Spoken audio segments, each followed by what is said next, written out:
I fundit në listën e të akuzuarve, Igor Dimović erdhi i pari në sallën e gjykimit. Pas pak, pritej të venin edhe dy fqinjtë të tij, bashkë me të cilët i lakohet emri për sulm terrorist.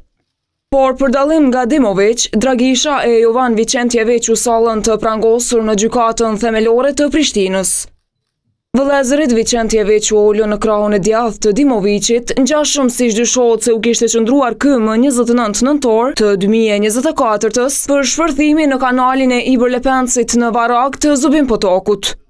Asnjëri prej tre të akuzuarve nuk patën mundësi të pohonin apo mohonin pjesëmarrje në këtë vepër penale, pasi seanca fillestare për këtë rast dështoi. Ende pa filluar të lexohet akt akuza, mbrojtja e Jovanit, Nebojša Vlaić, kërkoi ndërrimin e prokurorit të rastit, Bekim Kodraliu. Jam mbledhur vetëm disa incizime të një kamerë dhe ne janë shfaqur në mënyrë shumë selektive. Nuk është treguar koha e cila është e rëndësishme, andaj kërkoj ndërrimin e prokurorit.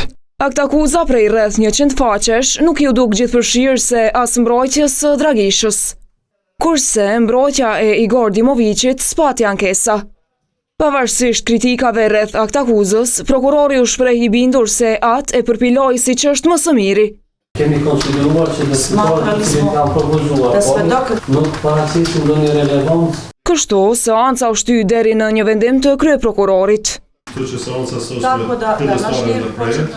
Sipas akt akuzës së prokurorisë, vëllezërit Vicentjević janë persona që kanë shpërthyer kanalin e Ibër Lepencit përmes vendosjes së një çante me eksploziv. Autoritetet në bashkëpunim me FBI-n amerikane kishin arritur të gjenin prova që quan në arrestimin e të akuzuarve. Sipas dosjes, mes provash tjera, kur u arrestuan të dyshuarit ishte marrë për ekzaminim dheu në qizmet e tyre dhe një sasi edhe nga oborri të dyshuarve.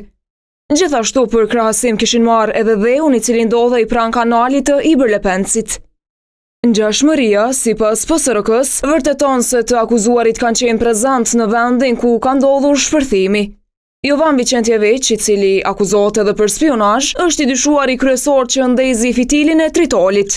Përveç rrezikimit të rendit kushtetues me shkatrimin apo dëmtimin e instalimeve dhe pajisjeve publike, së bashku me vëllain, Jovanin, Dragisha akuzohet edhe për armbajtje pa leje. Kurse Igor Dimović akuzohet vetëm për këtë të fundit dhe po mbrohet në liri.